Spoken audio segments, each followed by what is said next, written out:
One of the corporal works of mercy is clothing the naked.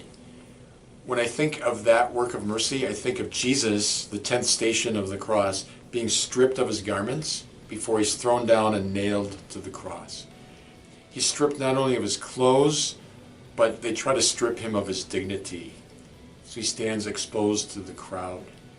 And despite that attempt to diminish his humanity, he stands there tall and proud as the Son of God, willingly laying down his life. So when I think of clothing the naked, the easy part of that is we give clothes to the homeless. We have clothing drives to help people who don't have decent clothing or winter coats or hats. That's easy, that's good, it's important. But really the deeper part of clothing the naked is how do we clothe people and help them to recognize their own dignity?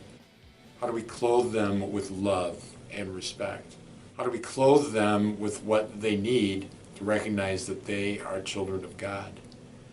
So it's much more challenging than simply giving somebody a coat or a pair of boots or a hat. It's really offering our heart so that people will recognize in the context of our concern and love for them their own dignity and worth as children of God.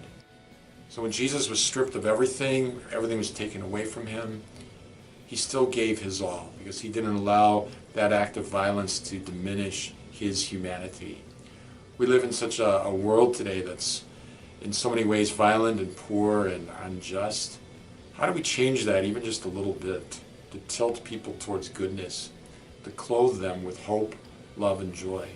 We do that by sharing from our hearts and by genuinely caring.